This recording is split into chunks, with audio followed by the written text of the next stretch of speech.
So part two to making some cash money. We all like money. I like money. I don't know if we all like money, but I definitely do. And money does bring happiness in certain ways, so let's make some. All right, I want to make this part two because I've been getting asked a lot of questions and I want to clear some things up.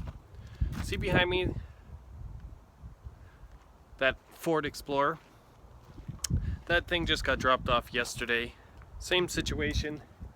They just want the car gone. Head gasket's gone. Tranny's slipping.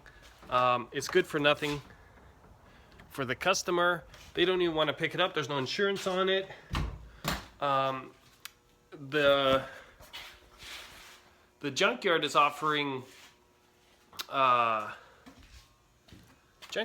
like $250 right now for it, but I can get $450 for it through my guy. So this is what I want to talk to you about. In part one of Making Money Easily video, I kind of explained what to do. The details that I want to talk about is you must find the right buyer.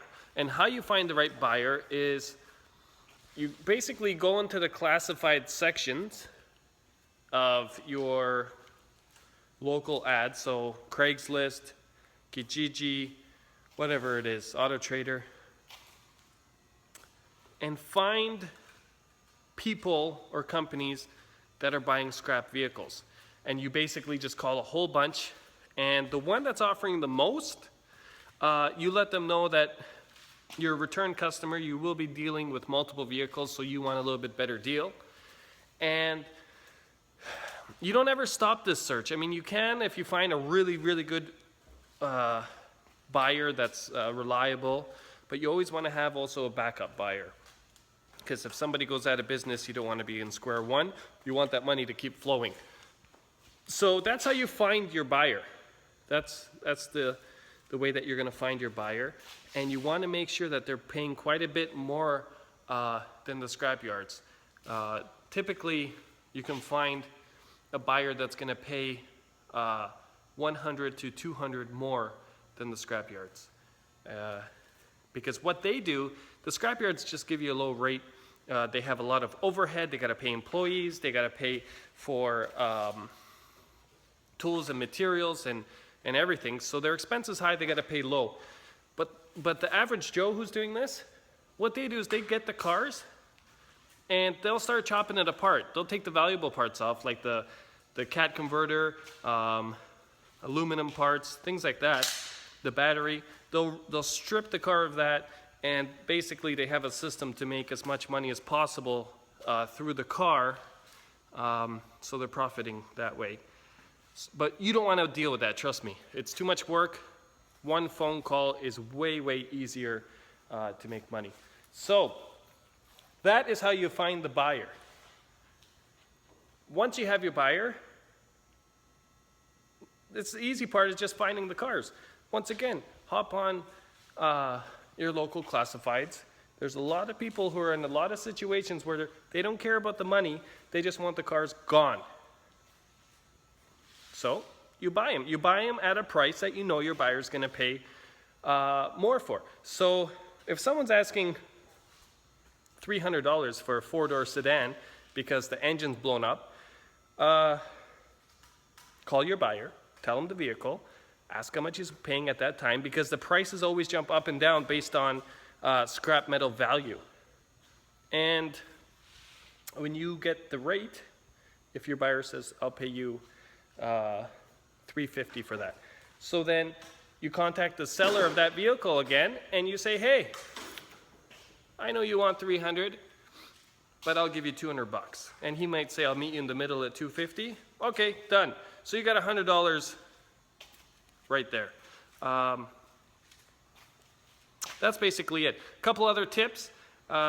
If the customers can't bring you the vehicles, so if the vehicles you're buying can't be brought to you, that is now costing you more money, because don't forget, time is money. If you're spending an hour to go get this car, that's of value. So you have to value your time and you have to calculate that into it.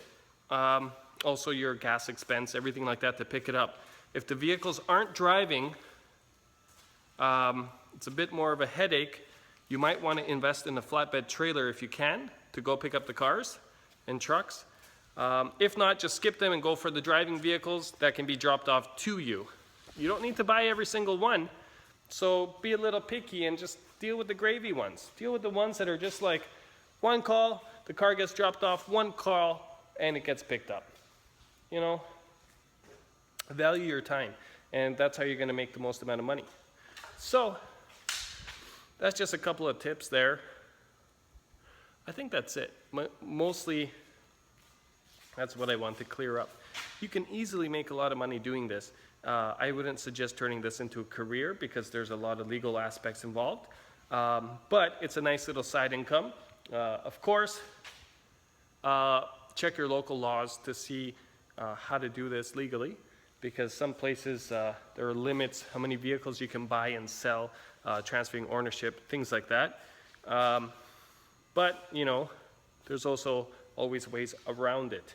So find the right way to do it and make some money. I wouldn't recommend it as a full-time income, but it's a nice way to make, you know, $300, $400, $500 a month on the side very, very easily.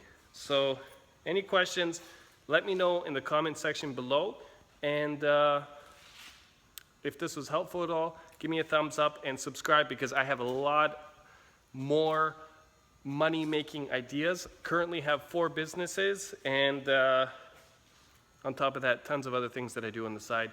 So subscribe, and I will share my secrets weekly with you guys. Thanks.